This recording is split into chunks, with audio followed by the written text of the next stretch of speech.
They call it Planet X.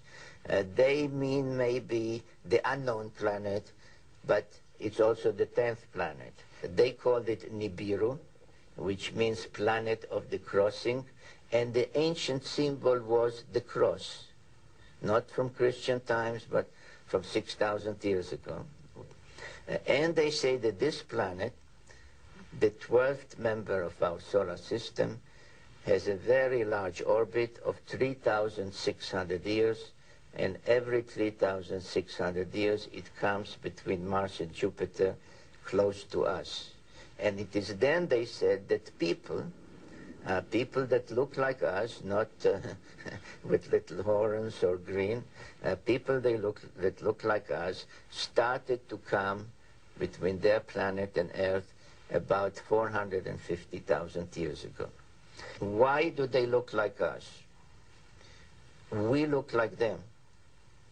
Because if you know the Bible, which is based on the Sumerian tales, at some point they engaged in genetic engineering and mixed their genes with the genes of Homo erectus. We can use various scientific terms, but let's say with early hominids, to bring about Homo sapiens, us. You know, who would have thought that talking about the evolution of man and creationism and Darwinism, I mean, I got calls for days after you were here. This really piques people's interest. Well, let's start with that, because most people either fall into the category of thinking that, you know, creationism, God created the earth and man, or Darwinism, we all sort of evolved from lower life forms. And your research shows, in your opinion, that neither one of those are true. Right. I've done some extensive research as far as humanity goes. At around 4 million years ago, something appears called the Australopithecines. We are told that we humans evolved from these creatures called Australopithecines that later evolve into something called early homos, Homo habilis, Homo erectus, and that means man in scientific terms. Neither of those look anything like us.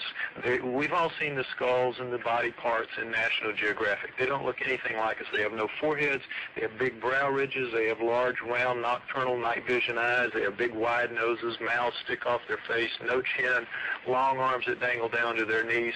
In no way do they look human. So anthropologists don't argue the point. They say, you're right, there's nothing that looks human in the so-called pre-human fossil record. This is where the missing link comes in, exactly, that there's something between pre-human man and... They say we're going to find someday something that is going to indicate a transition from these creatures that existed to man, which looks nothing like them. Humans have no place in the natural flow of life on Earth. So then you have to ask the question, where did we come from? And in part 4 of the book, I deal with that, and I believe that the Sumerians, the ancient Sumerians, and what they had to say about it are correct. And what they say is that there's another planet in our solar system that was captured by our solar system as the solar system was forming. It is not in a counterclockwise circular orbit like the other natural planets. Because it's captured like a comet, it has a clockwise elliptical orbit of 3,600 years. On that planet, the Sumerians say, lives a superior race of beings known as the Anunnaki. They call the planet Nibiru. They call the people the Anunnaki. They're called the Anunnaki. The Sumerians, the first great culture that we have on the earth 6,000 years ago, right out of the Stone Age, possessing over 100 of the first that we attribute to a high society. They're the very best of the ancient cultures, preceding and better than the Egyptian, Greeks, and the Romans. In their writing, the first writing, of course, they said that there's another planet in the solar system that they called Nibiru that was captured and moves like a comet in a 3,600-year orbit. Our own astronomers know it's out there. They call it Planet X. It has gravitational effects on the outer planets. They can't find it because it's so far out. Exactly what the Sumerians say. The superhuman race lives? They say that on that planet the Sumerians do live another culture called the Anunnaki, and that in our past, in the past of Earth, at around 400,000 years ago, they came here to work, to do a job, which I go over in the book, and while here they decided to create a slave, to genetically engineer a slave, using the creature of Earth as a genetic base to make the new slave and servant better adapted to the planet than they were. That's us?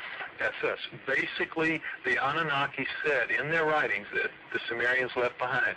We shall make the Adamu. They called their slave servant Adamu plural, which comes down to us in the Bible as the Adam.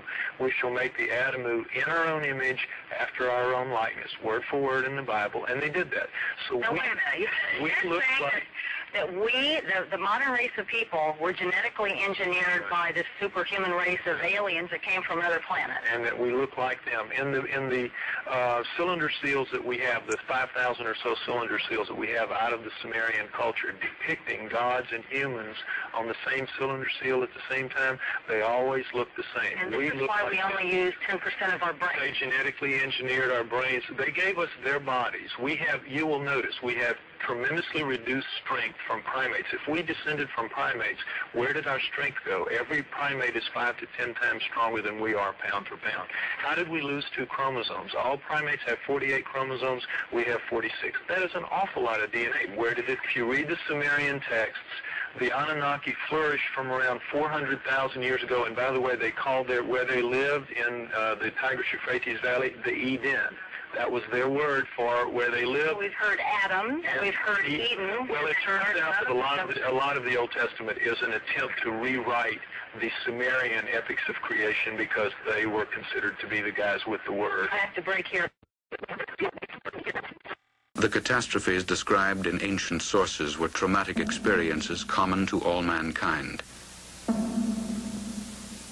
Purged from conscious memory, these records are now interpreted as allegories, metaphors, and the trauma has been submerged in the unconscious. Collective amnesia.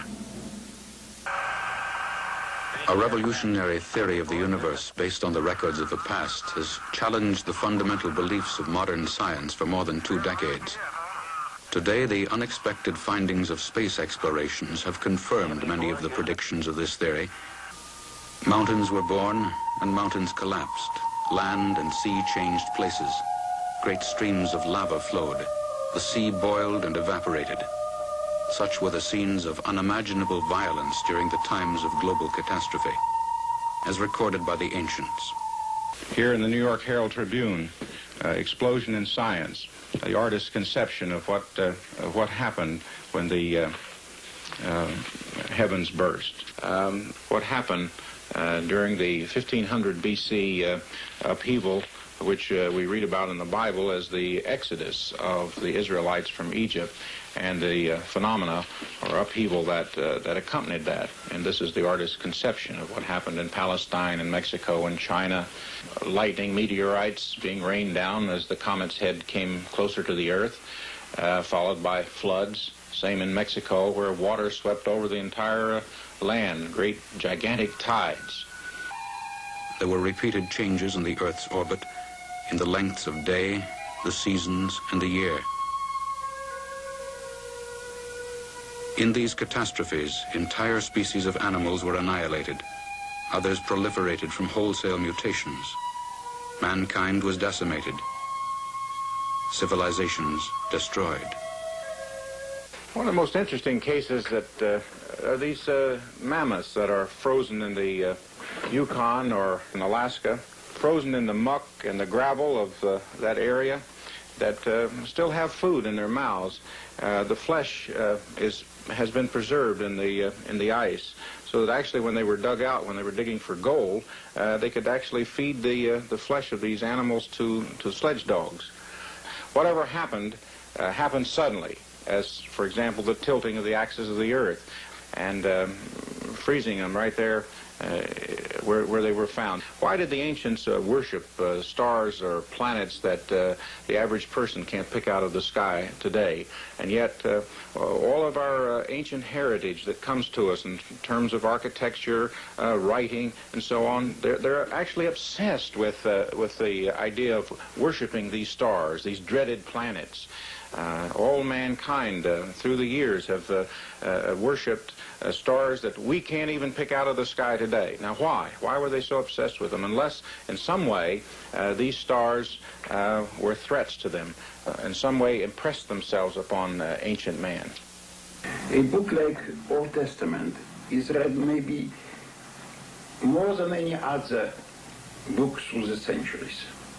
It's translated to all languages. And you read there about sea and land changing places, about mountain moving into the sea, mountain being overturned, mountain melting like wax. And you think that this is metaphors.